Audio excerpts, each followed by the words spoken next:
All right, 97.7 Outlaw Radio FM listeners, we are live in full effect right here, right now with West Coast finest. We got the legendary, the NME, live on the line. How you doing this evening? We do. What's up, y'all? I'm just posted like a mailbox. You know what I'm saying? I You gotta know, say, first and it's up. foremost, man, I have been a Money. fan for so many years, man. So thank you so much for just coming on the air and giving us some of your time this evening. Thanks, bro. Thanks, bro. So what's crack? What's poppin'? Oh man, you already know, man. Just dealing with this terrible ass Canadian lockdown. We're still on the third wave out here, so pretty much just long nights staying inside, pretty much. Oh yeah, that's fucked up, bro. I don't mean like But I haven't. I put down everything I love, bro. I have not um stayed in the house since the shit. I haven't been in the house, locked in the house since the COVID shit started.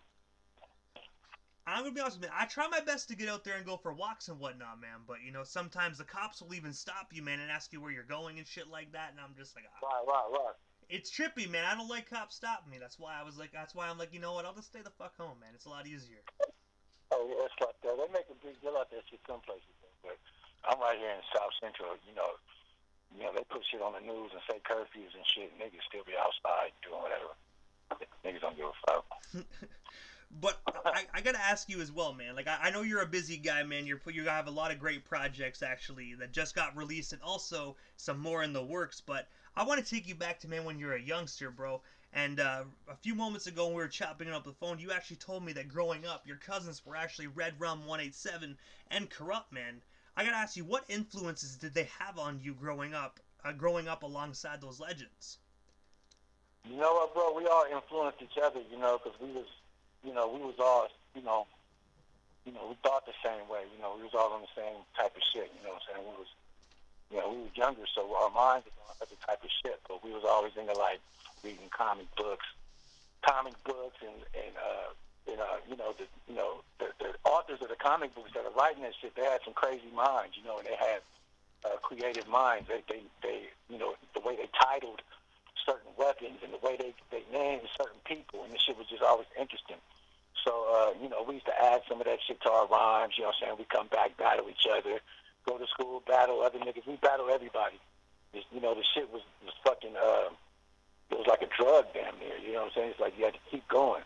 You wanted to keep writing and keep creating new shit that hopefully better than everybody else's. And after a while, it ends up, you are better. You're definitely, before you even see who's going to be there, going to be better than everybody else, spitting against each other. That's what we used to always just do when we were younger. But, I'm a brain surgeon now, shit. And I gotta say, man, you know what I mean? You most definitely are, man. But growing up, man, with those two legendary individuals along your side, man, you know what? That right there is a true mold of a legend. Yeah, man. So as far as that, what you was asking, in a nutshell, bro, we kept each other's knives sharp. So everybody always had something. You go, oh, fuck, say that shit again. That's where that comes from. In the Battle League, they do a lot of shit that, it comes from a certain place. What they do there is just they're not just saying, say it again. It's just me and you in a room. We both spit, and it's just me and you. You know what I'm saying? And we saying rhymes back and forth, and you might say something that, damn, say that shit again. It force you to say it again. It's just like some real MC shit that niggas grow up doing as rhymers and writers and MCing and spitting. It's an art to it, and a lot of people don't go by that now. They just say words that rap and sound good to the beat. I'm not mad at that. Niggas get it how they live. They get it different ways. So, but pretty much we kept each other knives sharp, and And that was also, pretty much it. You know what I'm saying? It was just always friendly competition, but we was with each other still. But we all competed, you know. But that's pretty much it, man. and also as well, man, you were actually featured on DJ Battlecat's Gumbo Roots record on the song Set Trip. I was wondering, how did yourself and the legendary DJ Battlecat get connected? And of course, what was it like just being in the studio with one of the best producers of all time? Well, me and Kat, we got, we pretty much got the same people. Like our day one people is like we all in the same you know, we all like in the same community. You know, we know the same people. You know, we just grew up around each other. You know, we just. I'm one of them guys. He's one of them guys. You know, that you just see around in the music community. You know, in Los Angeles. You know, but Cat, you know, I'm proud of him. You know what I'm saying? He came a long way. You know what I'm saying? I love the nigga. You know what I'm saying? But you know, we met pretty much. Like I said, we had the same people. You know, he knew my first managers, Lamont Broomfield and Kenny Broom. You know, Kenny Mack. You know, and we just pretty much had the same people. You know what I'm saying? They tell me that they bought him his first drum machine. You know, so that's how close the circle pretty much was. You know, we always grew up rapping and rhyming around each other. You know, Cat was always, you know, a step ahead. You know what I'm saying? He had them beats. He just, you know, it's only one battle Cat. I gotta say, I most definitely agree, man. There is only one, and I gotta say, no one can actually compare it to that man. I'm telling you, like in my personal opinion, like I told you earlier, I really think that man deserves so much more recognition than what he's actually gotten so far, man. He has given birth to so many legendary West Coast hip hop projects, and if it wasn't for Battle Cat, West Coast hip hop wouldn't be the same. Yeah, he deserves everything. He's 100% what he does. He's 100%, 1,000,000%. He breathes and lives this shit. I know for a fact. You know, Battle Cat. He showed, you know, just recording with him and being in the studio with him. You know, just as an MC in my earlier days, starting off with him was, you know, he won't accept the one take. You know, no matter how good you do that shit in one take, he's gonna say no, do that shit again. You know, and he's gonna do it again, and he's gonna no, the first one was better than the second one. Do that again. You know what I'm saying? You do it again, and he said, you know, I said, Cat, why I gotta do this shit so many times? He said, man, look, if you did the first one, you know, good like that, motherfucker, how good you think the second and third and the fourth, they should be getting better and better and better. You know, we're looking for perfection, and he's a perfectionist, and I love him for that, you know, because it showed me a lot on the mic as far as, you know, how to put yourself on the mic, and, you know, do's and don'ts, and it's a lot that comes with the shit. People don't know that, but it is, you know, and, you know, I love him for that. You know, he showed me, you know, he's not even a rapper, you know what I'm saying, but he still was able to show me something to sharpen myself up as a rapper. You know, and I love him for that. He's a genius.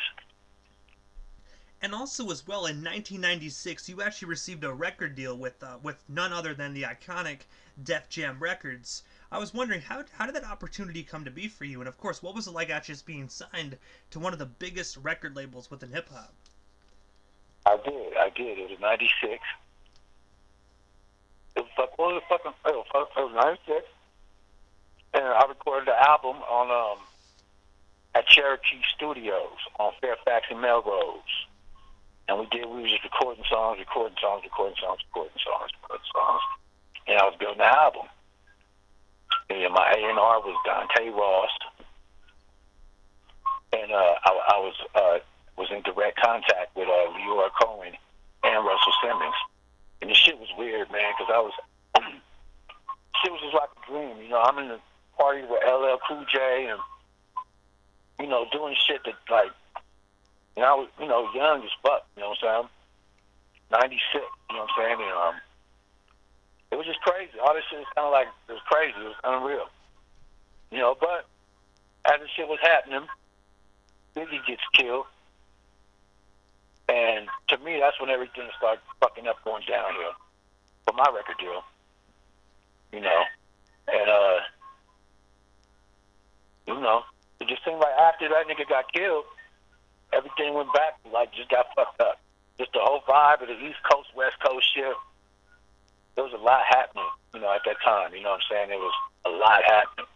And Biggie getting killed out here, and then being an East Coast label, and then us being West Coast niggas, that shit really wasn't mixing at that time. You know, so it just wasn't. My shit didn't, you know, it was cool. It was beneficial for a little while, you know what I'm saying? But after a while, you know, as an artist, you know what I'm saying, you just want to move forward and get something productive done, you know. So I was legally signed with them for 6 years. Then it was over. You know what I'm saying?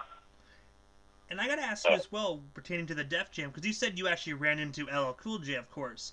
I gotta ask you because I know, like back then, like he was kind of a megastar within the East Coast, man. So did he ever show you love or anything? Do you guys have any interactions within Def Jam Studios?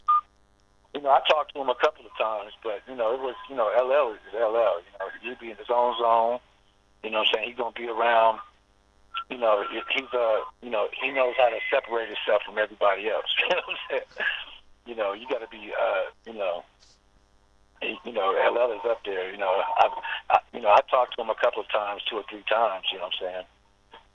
But he's going, LL's like a private dude. You know what I'm saying? He's different. Almost definitely. That's why when you said that, I was like, I wonder if you guys chopped it up because like every LL Cool J fan knows that, like, you know what I mean. He's always in his own world doing his own thing. That's why I figured, I was like, hey, you never know, right? Signed to the same label, maybe there was some interactions there. I remember I went to a party. It was a penthouse party, and I go all the way upstairs. I mean, the elevator. The elevator opens up, and the party is right there. As soon as the elevator opens up, as soon as we get out, we party and shit. But it was LL's part, and I guess he teamed up with Larry Robinson from Avatar Records, and they threw a big ass penthouse party up there, and that shit was cool. But I noticed the whole time LL was real secluded.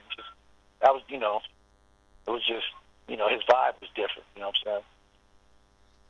But I was there for 6 years. I did shit in and out, off and on. But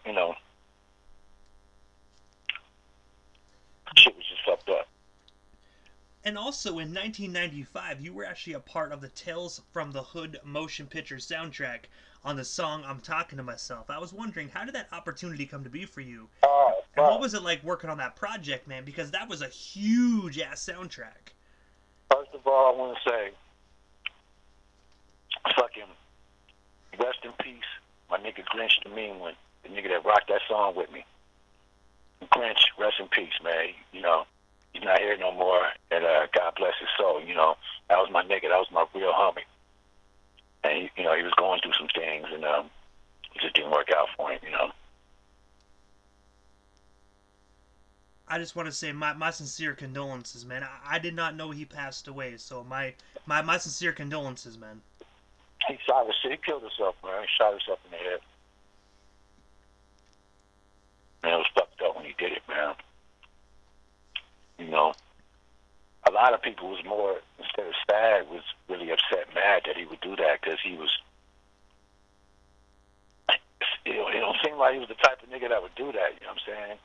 Grinch was real, he was real, he was full of life, bro. It didn't seem like, but, he was just going through a lot of problems, and nigga was trying to be there for him, man, but it was just, he just started getting worse and worse and worse, and, me and him, we had partied for a little while, and, and it wasn't because we was mad at each other, but it just seemed like he was going through some shit, and, I was kind of going through some shit or whatever, and I know him as a nigga, and he know me as a nigga, and we love each other, so we just partied for a little while, you know what I'm saying, gave each other that space so it wouldn't be no animosity between each other, you know what I'm saying, that's my real everyday, my homie, and, during that time, he was just getting worse, and the nigga just popped himself, you know what I'm saying, arguing with his girl, and went in the room and shot himself, man. But rest in peace, Grinch. That's the nigga that rocked the song with me. I'm Talking to Myself on the Tales from the Hood soundtrack, song number 6. Most definitely, rest in peace to the legendary Grinch. Yeah, man, I'm eating this fucking popcorn. This shit is all in my fucking teeth. But also, as well, NME, you were actually a member of the Goon Squad as well. I was wondering if you can tell our listeners a bit more about that group, and of course, how did you actually meet the other members? The Goon Squad, that was like you could just look at the Goon Squad as, as like just a little, we was just like a little, we wasn't, we just did a little bit. The Goon Squad wasn't really created to be like a super group or nothing like that. The Goon Squad was assembled, because we had just a little, we had a little situation going on, and Caviar had called me, and he said, hey, bro, if you want to come be a part of this thing that we putting out, on this video game, that's when they put out the True Crime Streets of L.A. soundtrack, So the nigga, he called me and asked me if I wanted to be on the shit, And he said, yeah, what the fuck, of course, So I come through and spit my part on that shit, and he said, okay, we the Goon Squad. And that was that, It goes on there, We watched a couple things, and that was that, It's a video game soundtrack, but shit, nigga still ain't got his plaque from that shit. That shit sold like 6 million copies and shit, And, I ain't tripping. Just give me my plaque, my nigga, that's all. Can I get my plaque? Sure. But I gotta say as well though, man, like that freaking soundtrack definitely sold a lot, man. I can't even count how many times I slaughtered people on that video game while actually listening to that soundtrack, man. Yeah. That's a good fucking game. I was there. It was at the Blue Palms studio putting that shit together. And it was fun putting it, doing my shit over there. It was back in the day when everybody was trying to do the whole GTA vibe, like, you know what I mean? And I gotta say, it's a great GTA alternative, man. It really is. I spent a lot of time just running people over, man. I can't even remember the missions. I just killed the pedestrians. Yeah, this is definitely a fun-ass game. That was back, what the fuck, that was like 2003 or some shit. Something had to be like 05, 03. That shit was old. That's an old game, though. It most definitely is, but like they always say, old but gold. Yeah, right. But also, in 2001, you were actually featured on Drew Down's Pimpin' Finalia as well, man, on the song No Underwear, with yourself and Yuckmouth, man. Oh, my gosh. Yeah, I'm on that, shouts to Drew and Yuck. I'm on that, but that song really was like, I don't even know what the fuck, that song was like, and shouts to Dr. Bob and Nemo. I was just there, sitting there with the niggas, and wasn't really doing shit, niggas just sitting there, that was a spot that we was at, that I would go there and fuck with the niggas while they was there, and shit, one day the nigga just, shot me some bread, some, Drew Down, shot me some real bread on the spot and said, enemy, you want to get on this shit? And he was writing his part on the couch. Of course. So I wrote something right there on the spot and left with the cash, and just left, And lo and behold, I didn't know the nigga was going to put it on his album, That's like his fourth album or some shit, fifth album, some shit. But I didn't know he was going to put it on there, and he put it on there. Like, how did you find out you were on the album? Like, did he call you up one day and be like, "Yo, enemy, I'm putting that dope joint on the record," or did you just actually pick up the CD at a record shop and be like, "Oh shit," like? Well, I knew after that, because after that after he had gave me the cash, I got another check from that. So I was with my boy Overdose, and I went with him, and we cashed it at some kind of fucking music union or some shit on La Brea, and that's when that was actually my first time I cashed a check at a fucking music union. And yeah, we cashed it at a music union, and I was still like, I was just tripping off,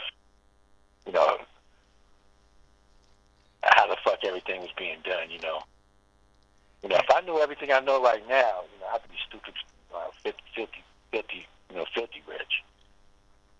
But, it's like, damn, when you got, you got people around you that be hating on you and shit, and, they see good things happening for you, and they might get some info that you might need, that might hit them first, that they know you could use, and they just don't tell you, and just, niggas do weirdo shit, but they still want to be around you and shit. That shit is weird to me. You know what I'm saying? But that's another chapter. But as well, also, man, at the end of the day, we already know what NME and Overdose were doing that night when that check got cashed, man. Nothing but party. Oh my gosh, but OG, OG, that's a brilliant man right there. He spends a lot of time, a lot of hours of his life into music. You know what I'm saying? And you're not gonna see OD at every party and nothing like that. He used to rock like that, but he's really a musical soul. You know what I'm saying? If he's not taking care of some other type of business, he's definitely gonna be doing some music somewhere. I can't really name anybody that I've known longer than Overdose. I know Overdose. Probably I was like 8 years old when I met him. He was like 17, some shit. But yeah, I go back with that nigga. And he's one of the greatest. He's one of the greatest producers on the West Coast. And also as well, man, in 2007, you were actually featured on Macadocious' record titled the Come Up on the track Hit with the Gat. I was wondering, how did yourself and Thug Life member Macadocious initially get connected? Yeah, I did that. And man, I was looking for that song. I couldn't find that motherfucker. Like he took it off or down or something. I got to order the album. I don't know. I was looking for it. That's a song I did with him and Gorilla Black. And how that came about is Hit with the Gat was originally off one of my mixtapes that I did earlier in that album. And he said he liked it and he wanted to use that on his shit. They switched the beat up a little bit and threw Gorilla Black on there, but we had to come in and re-say our lyrics to, I guess, so the shit would be, on their shit. So, went over there and did that shit. That shit came out cool. You know what I'm saying? Gorilla Black, he did his thing on that shit. Everybody did their thing on that shit. Damn, I remember that shit. The Come Up. But where you get that shit at? I gotta say as well, I actually have that CD somewhere actually in storage. What I'll do actually tonight is I'll actually rip that to my PC and I'll actually shoot you over that joint. Yeah, man. Shoot me that shit, man. Shoot me that shit, man. That shit was rock. I'm not gonna lie, it took me a hell of a time to actually find that shit as well, man. Like, I had to go on eBay. I think I paid like something retarded, man. Like, I think like $300 for the record, but it's worth it, man. It has some phenomenal joints on it. Right. Definitely worth it. Definitely worth it. They got a Crooked Eye on there. It's got some good rhymers on there. Saying Macadocious is dope. He's always been a dope dude. But also as well, you have actually done a huge, substantial amount of work with the South Central Cartel, and I do know as well that Big Prod has also produced your newest record, The Meat Market, as well. But and going back, how did you actually get connected with the legendary South Central Cartel? Wow. How I get connected with this shit, the shit started off. I'm gonna tell you the seed, bro. The shit started off where, I was living in the Raymonds on 121st in Vermont. I was living in the Raymonds, and I was about, I don't know. I was living in the Raymonds. I had to be about 16. No, I had to be about 18. I was living in the Raymonds, and there's a nigga across the street from me named Endo, and the nigga knew Big Prod's little brother, which was Young Prod and the Young Murder Squad of the South Central Cartel, which is now, his name is Cali Pitt. And Endo told him about me. The dude came, I wasn't expecting it, but, I walked over to the car, and, it was on some regular shit, though, It wasn't about no trying to spit to see if he liked me type shit. I wasn't on that, And usually if a nigga came talking about he wanted to hear me, I would avoid that for some reason. I didn't like rap. I'm not no rapping clown. I'm not gonna rap, say fucking rap. I always had that chip on my shoulder. You don't like that. somebody just be like, rap. I'd be like, fuck you, nigga, I'm not rapping. But that's another chapter. So check this out. You know, a nigga would just, well, hold on real quick.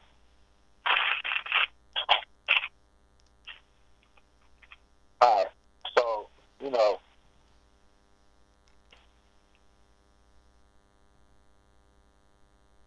hello, can you hear me? I can hear you great. I can hear you great. My apologies on that.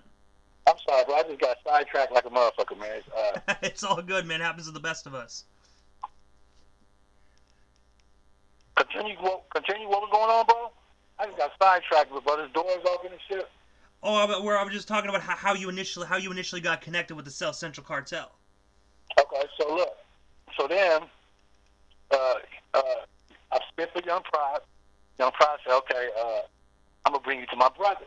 I'm like, well, who the fuck is your brother? He's like, Big Prodigy, South Central Cartel. And I was like, hell no. You know, because I'm watching these niggas on the box. I'm watching these niggas box. So I know who they are. Listen to them. So I'm like, all right. You know, I just, all right. But the nigga really did come back the next week. You know what I'm saying? So I jump in the car with them, me, him, and Endo, and we roll out. And he takes me to Big Prod. And, you know, I get there. And, you know, I spit for him. You know, he said, well, can you rock to this? He put a beat on. I spit for that. He said, can you rock to this? I spit for that. He's like, all right. Well, can you rock to this? I spit for that. He was like, bro, you want to do a song? Let's do it. And the first song we did was called I'm That Nigga. I'm That Nigga. And we never stopped. You know what I'm saying? I was 18 then. And Prod has been the only person really like a full throttle trust. Like, this is my real homie. You know what I'm saying? This is my real friend. You know what I'm saying? Like, he's not going to tell me nothing wrong. The nigga's never turned his back on me. You know, he welcomes me into a studio. You know, 24/7 green light. You know, we fucks with each other. That's my nigga. You know what I'm saying? That's my bro. You know what I'm saying? And you know, that's just how we roll. And the nigga's never turned his back on me. Never, you know, shit has always been 1,000 with us. You know what I'm saying? And ever since then, you know what I'm saying? And you know, I ended up making a lot of great songs with him. Songs that really put me on and made me who I am today. You know what I'm saying? I probably wouldn't even be rocking the way I'm rocking right now if it wasn't for him being in my path. You know, and that's my brother. You know what I'm saying? But so you know, just all throughout the years of me fucking with him, you know, a nigga just, you know, because the South Central Cartel, they, you know, those dudes they're close. You know what I'm saying? They, you know, they're family and close friends, really. You know what I'm saying? These ain't just strange niggas from all directions. These niggas is really, you know, it's a real love between these guys. You know what I'm saying? And so they're around. You know what I'm saying? It's like everybody's local, everybody's around. You know what I'm saying? So me being around these niggas and fucking with Prod so much, you know, it just, you know, we all just became family. Just niggas just blended in like that. You know what I'm saying? So, you know, it's real natural for me to be around them and, you know, their family and stuff because I'm comfortable because they're like my family. They're like my family too. They are my family. And also as well, man, last year in 2020, you actually released your newest project titled The Meat Market. I was wondering if you can tell our listeners a bit more about that. And of course, where can we actually buy or stream ourselves a copy today? You know what, man? You can get The Meat Market on any stream, any fucking platform. You can get The Meat Market. You know, just type in THE and The Meat Market all together in one word. You just go get that shit, man. It's on every platform, Spotify, everything, Apple Music, and you know, you'll see a picture of me. It's like a cartoon picture of me on the cover, and you can't miss it. You know, if it don't pop up for some reason, put the whole thing. Put The NME, THE, capital THE, capital NME. You go there and you'll find my shit. You'll see my video. I got a video that I just put up of LA'd Out. It's called Black and Mild Titty Smoke, LA'd Out. And I'm on there spitting, and it's off the Meat Market album. And y'all go fuck with it. Go stream it. Go buy it. Shit is hot. You know what I'm saying? I wouldn't just say that, or I wouldn't be doing this shit. Because a nigga drops a lot of different shit, but it's it takes me a little minute because I'm real hard on myself about what I put out, what I allow people to hear, and that's what a lot of people make their mistake at is everything they make in the studio they use. You know what I'm saying? And that's not the way you do it. You know what I'm saying? Because you putting out shit that's not at its I don't know. People just they selling themselves short. And so it takes me a little bit more time because even when I'm finished with the product, I listen to it, make sure that I know that's what I want niggas and bitches and niggas and motherfuckers to hear. You know what I'm saying? Niggas be green lighting really weird, fucked up shit. You know what I'm saying? They have no art about what they're doing. You know what I'm saying? They're just doing shit, which I'm not mad at, but I ain't into that. You know what I'm saying? And I gotta say as well, my favorite joint off the record is actually West Riders, man.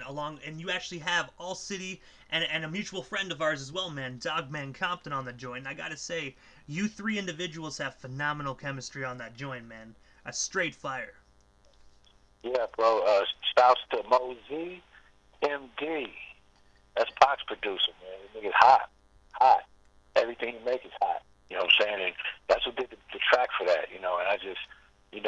My nigga All City, he's a real dude. You know what I'm saying? The nigga, he's out here really doing his thing, man.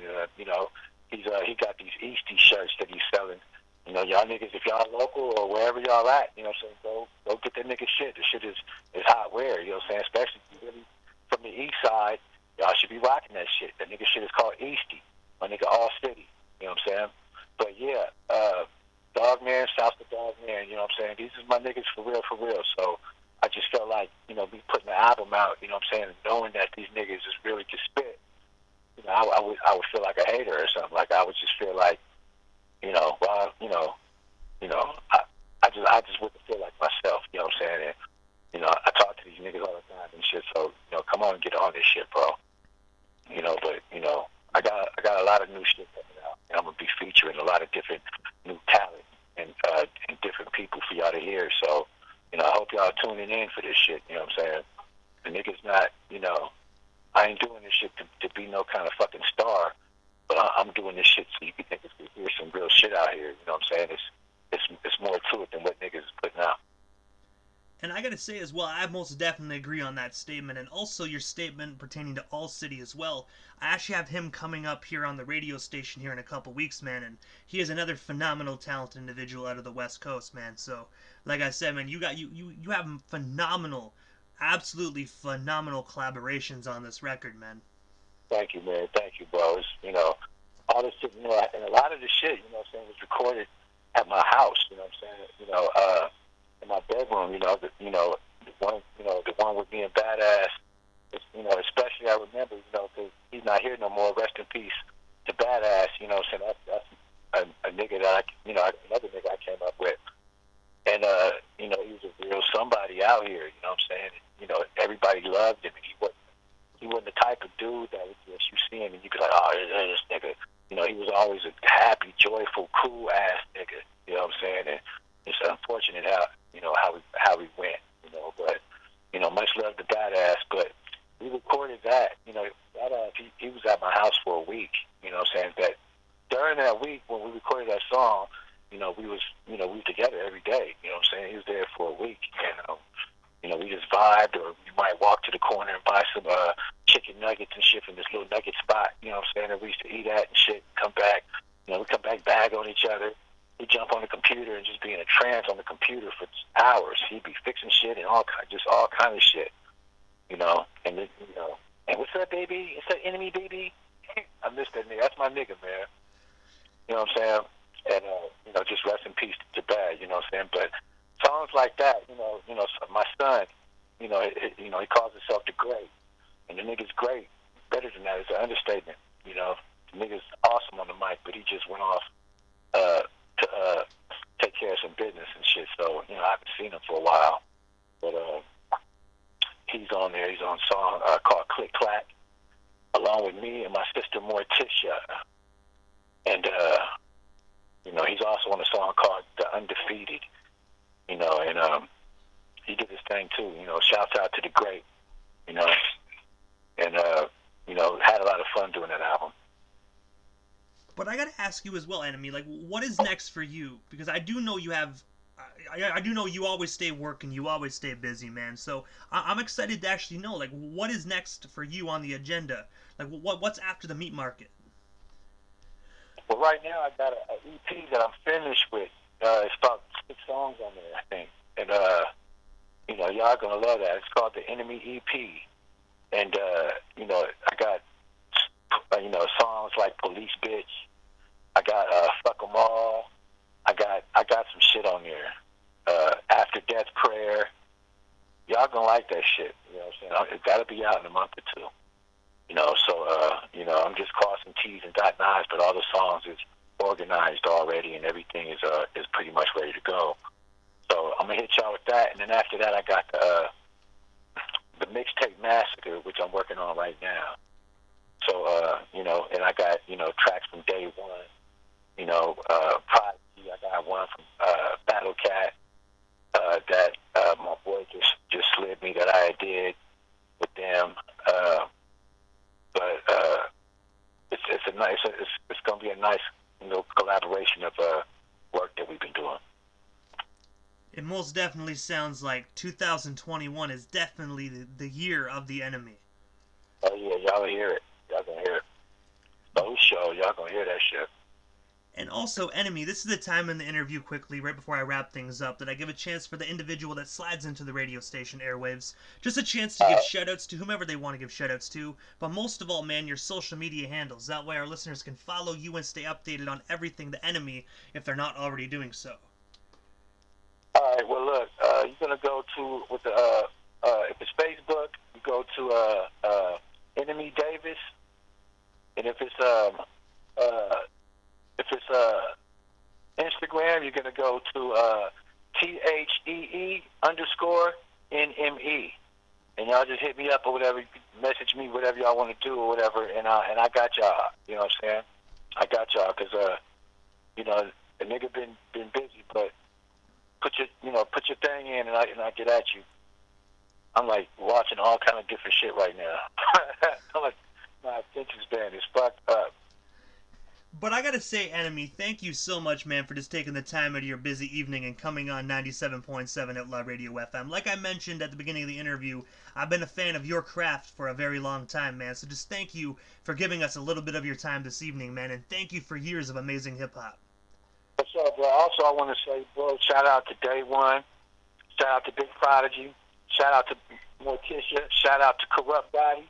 Shout out to Bread Rum 781. Shout out to all my niggas. I'm out. Hey, man, most definitely, brother. Have yourself a wonderful night. Thank you so much. All right, bro. I'll let out.